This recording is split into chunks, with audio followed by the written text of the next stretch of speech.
If you work with children with childhood apraxia of speech, you can't miss this episode. We are going to talk about 5 areas of literacy that children with childhood apraxia of speech are more likely to have difficulty with. If the child also has a language impairment, both language impairment and childhood apraxia of speech, the risk for them having difficulty in these 5 areas is even greater. So make sure, if that's the case, to evaluate their early literacy skills at the preschool level and also to treat them early on before they go to kindergarten. We're going to get right into the first area that children with childhood apraxia of speech are more likely to have difficulty with, and that is phonological awareness skills. What is phonological awareness? It's basically this huge umbrella term that means the child's ability to identify sounds in the language, to be aware of the sounds in the language, and to manipulate the sounds in the language. So some common examples are rhyming words together, combining words to create compound words, identifying the beginning, middle, and the end sound within a word, blending sounds together to create words, segmenting sounds to create new words as well, deleting sounds from word deletion or deleting syllables from word deletion. These are some common phonological awareness skills. We can also look at phonemic awareness skills, and phonemic awareness skills are the individual sounds of the language. So being aware of the individual sounds of the language and also being able to identify and manipulate them. For example, for phonemic awareness skills, this is the letter B. What sound does the B make? The letter to sound correspondence. Or what happens when we have B, A, T, and we blend those individual sounds together to create a word? What word do we create? Or if we have the word bat, what happens if we segment those sounds into 3 individual sounds? Or if we have the word bat, what happens if we use elision in deleting one of the sounds? What would we have left? We have at. Those are examples of phonemic awareness skills in which we're taking and manipulating individual sounds of the language. Now, phonological awareness skills and phonemic awareness skills, I've seen on social media people say this is where you take away the print or you take away the letter. I couldn't disagree more. You're still working on phonological awareness skills and phonemic awareness skills when you have print present or the letter present. In fact, what the research is suggesting is that having the printed word or having the letter there, you're going to have better gains in phonological awareness skills and in phonemic awareness skills. So there's no reason to hide the letters. There's no reason to hide the print. There's no benefit in doing that. And you're still improving their ability to identify, manipulate, and be aware of sounds in the language. So please give them the print. It drives me crazy when I see a social media post where they write phonological awareness skills and phonemic awareness skills do not involve print. And then you'll see 1,000 likes.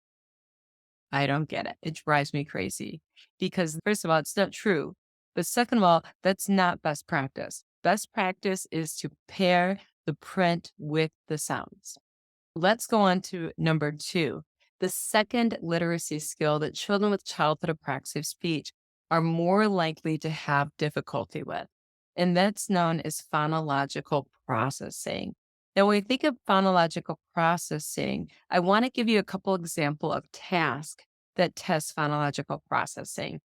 And the first task is if I was to say 7 digits to you, and then I have you repeat the digits back. So if I were to say 7, 1, 2, 4, 3, 6, 8. Now you say it. Now, when you say it back, you're going to have to remember those 7 digits. You're going to have to sequence them in the same order that I said them, and then you're going to have to express them. That's known as a verbal working memory task, in which you're going to have to remember a piece of verbal information, manipulate it, and then put it to use and express it. This is known as phonological processing task. For instance, I could say a nonsense word with multisyllabic word, or I could say a sentence and the sentences get longer and longer and longer as it's more taxing to you. Now, we know from the research that children with language impairment tend to have very poor phonological processing skills. The same is being found with children with childhood apraxia of speech. They are more likely to have difficulty with phonological processing skills, which is a task of verbal working memory. Are you able to hold this verbal information, manipulate it, and act and repeat it? This is another area that children with childhood apraxia of speech are more likely to have difficulty with. Now, the next area, number 3 that we're going to look at is speech perception. So, accurately hearing the sounds. So, for instance, they'll have a noisy background and they'll say words. Can the child identify the words or the sounds that they are saying within that noisy background? Or they'll have a picture and maybe they'll give minimal pairs and they'll say, is it a T or a key? And the child's going to have to identify whether they're saying T or key when they hear that word. So that's speech perception.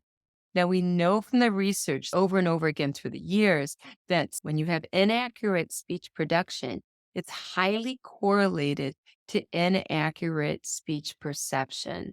So we have research of elementary age children that have distortion errors with S and R, and they are also not perceiving those S and R sounds correctly.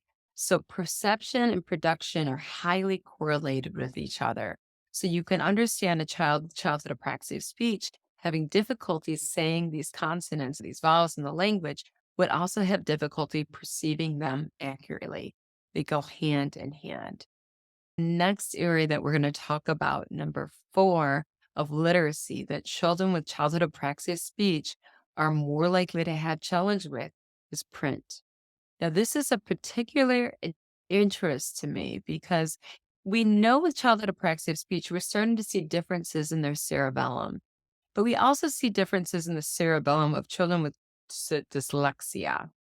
I find this very interesting, and I wonder if there's some areas in the cerebellum that there's some overlap that you're going to see with childhood apraxia of speech and with dyslexia when it comes to differences in the cerebellum. They are more likely specifically to have letter knowledge difficulties, difficulty with sight words, difficulty with handwriting, which is probably highly motor coordination related, and difficulty with spelling words. So when we see these areas of difficulty that children with childhood apraxia of speech are more likely to have difficulty with, which is in the grapheme area, is there something in the brain with childhood apraxia of speech that is similar? This is something I want to research more closely. That's of great interest to me. I'm really interested in diving deeper in that area.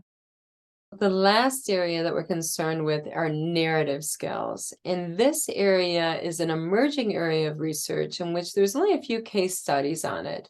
But what they found in these case studies, that in terms of narrative skills, children with childhood apraxia of speech are more likely to have difficulty with the temporal terms, such as first, next, then. They're more likely to have difficulty sequencing multiple ideas together. They're more likely to have difficulty with complex sentences. They're more likely to have difficulty with different verb tenses and correct morphology.